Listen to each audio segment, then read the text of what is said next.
microeconomia, que é uma importante área da economia, assim como macroeconomia. Microeconomia é uma área da economia que se preocupa mais com as situações próximas das pessoas. Então, se preocupa em entender o mercado, se preocupa em entender o que determina o preço de certos produtos, se preocupa em entender as preferências dos consumidores, as restrições orçamentárias que as pessoas enfrentam, as suas escolhas, o nível de utilidade, enfim, são coisas mais próximas da vida real das pessoas, das famílias e das empresas. Enquanto que macroeconomia se preocupa com o geral, procura entender a economia de um país como um todo, por isso que estuda, por exemplo, o PIB, Produto Nacional Bruto, inflação, indexadores, nível de emprego, coisas desse tipo. E microeconomia, então, que é esta playlist que estou construindo por aqui, hoje eu quero tratar especificamente ainda sobre demanda do consumidor, tentando entender alguns exemplos, né, de demanda do consumidor. No vídeo passado eu tratei sobre complementares perfeitos, né? E hoje eu quero tratar sobre neutros e males. Então, quando que um bem é neutro ou mal nesse caso aqui. E é um pequeno texto que talvez nem dê para explicar muita coisa. O fato é que no vídeo passado, complementares perfeitos, pensando graficamente, né, complementares perfeitos, imagine assim um par de sapato, né? Então, um par de sapato um precisa do outro. Isso é um complementar perfeito. E isso, inclusive, tem uma matemática por trás disso na economia, tentando entender a demanda do consumidor quando os bens são complementares perfeitos.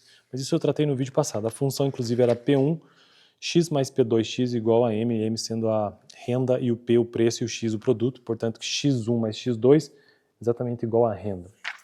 Tá.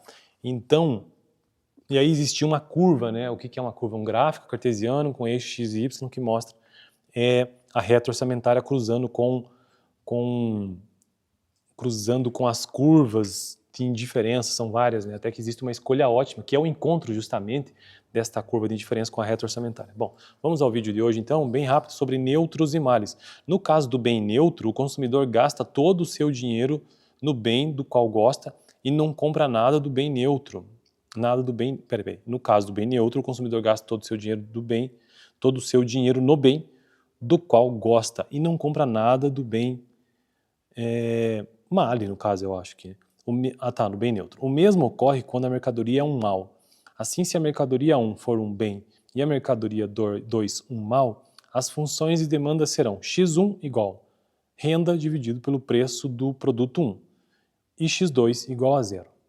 Bom, então esse é o brevíssimo texto, como eu disse, né, para a gente tentar entender como é que essa curva se manifesta. Só que aqui no livro eu não tenho nenhum gráfico para eu tentar explicar, né, como é que isso acontece.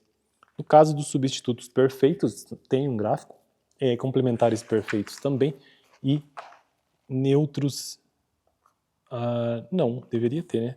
Bom, enfim, só para ter uma noção que existe, do ponto de vista da demanda do consumidor, os bens neutros e os bens males, que no caso do bem neutro, o consumidor gasta todo o seu dinheiro no bem do qual gosta, e não compra nada do bem neutro. E o mal também, né?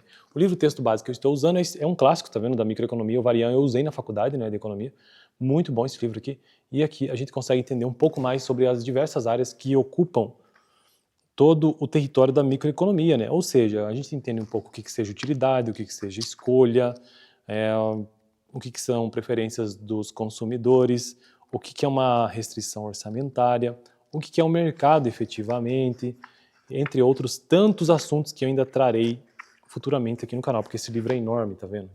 Olha só o tantinho que foi ainda. E eu já gravo, sei lá, tem uns 2 anos, meu Deus. Fico por aqui então. Próximo vídeo, quero tratar sobre bens discretos. E no vídeo passado eu tratei sobre complementares perfeitos. Deixaria aqui no final.